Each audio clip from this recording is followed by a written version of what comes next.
Alors bonjour les filles, à la lumière de ce que tu m'as remis hier, j'ai décidé de renchérir et de te partager une stratégie de travail pour te corriger toi-même, donc pour aider ton raisonnement face à la vérité. Donc j'ai appelé ce document-là la ponctuation et toi. Alors la première étape, c'est que tu vas devoir trouver une phrase graphique. Une phrase graphique, c'est quoi? C'est de la majuscule au point. D'accord? Tu vas phrase par phrase. Étape 2. À partir de maintenant, tu vas y aller sous forme de checklist. Donc, tu vas y aller avec une élimination. Tu vas analyser chacune des 7 façons qu'on a apprises pour indiquer une virgule.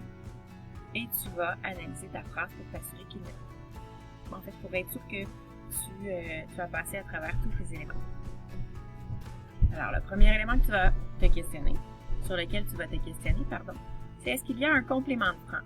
Donc, tu vas te poser la question, est-ce que je peux déplacer et effacer un groupe de mots dans la phrase?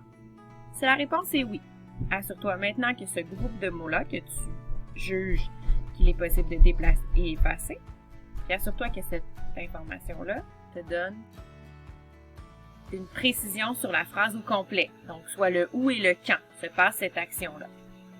Si tu peux toujours répondre oui, alors tu ajoutes une virgule si ton groupe complément de phrase est au début de ta phrase. Tu ajoutes 2 virgules s'il est au centre, mais tu ne mets pas de virgule s'il est à la fin. Par contre, si tu n'es pas capable de trouver un groupe de mots que tu peux déplacer et effacer, alors change de page. Maintenant, on va se questionner, est-ce qu'il y a un complément du nom détaché? Première étape, tu vas chercher un nom dans ta phrase. Un nom, c'est un mot qui se compte, qui se voit, qui se touche. Exemple, ou qui se ressent, si on parle des émotions. Donc, le nom d'une personne, un animal, un métier, une chose, un sentiment. Ensuite, tu regardes autour s'il y a une précision dans cette phrase-là. Est-ce qu'on donne le prénom, le lien filial, la profession, l'endroit d'où elle provient, peu importe. Si la réponse est oui, encadre le complément du nom que tu viens de trouver entre 2 virgules. C'est pour ça qu'on l'appelle détaché. On pourrait l'enlever en fait. Exemple, Marie-Paul, la femme de mon oncle, est une sorcière. La femme de mon oncle, ça m'indique le lien filial que Marie-Paul a avec mon oncle. Donc, c'est un complément du nom détaché. Si je ne vois aucun nom dans cette phrase-là avec lequel autour duquel il y a une précision, alors je change de page. Est-ce qu'il y a maintenant une énumération? Une énumération, c'est une liste de mots ou de phrases, une à la suite de l'autre. Tu en as repéré une? N'oublie pas de mettre un « et » entre les 2 derniers éléments énumérés. Exemple, je t'aime, je te hais. Je t'aime et je te hais. Il n'y en a pas? Change de page. Est-ce qu'il y a une incise? Une incise, c'est un verbe de parole rapporté. Il y en a un. Il y en a une, une incise. Tu peux observer, des fois, il y a des guillemets, donc ça va t'aiguiller. Tu dois mettre la virgule juste avant le verbe de parole. Exemple, je t'aime à la folie, virgule, déclare Roméo. Il n'y en a pas? Change de page. Est-ce qu'il y a un coordonnant? Voici une courte liste de coordonnants fréquents. Le mais, le car, le ni, le donc, le soit, le ou.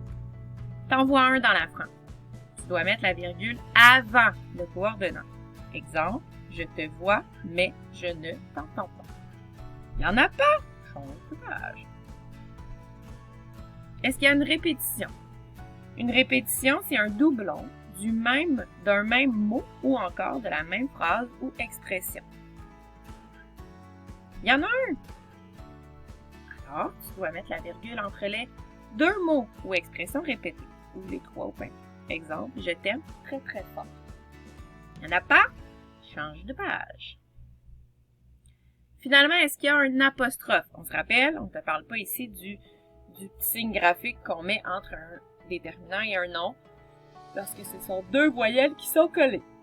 On te parle d'une façon d'interpeller une personne avec vigueur. Il y en a une, tu dois mettre la virgule après l'apostrophe. Exemple, Paul, viens ici. Le Paul, c'est l'apostrophe. Hein? Je l'appelle Paul, viens ici. Il n'y en a pas?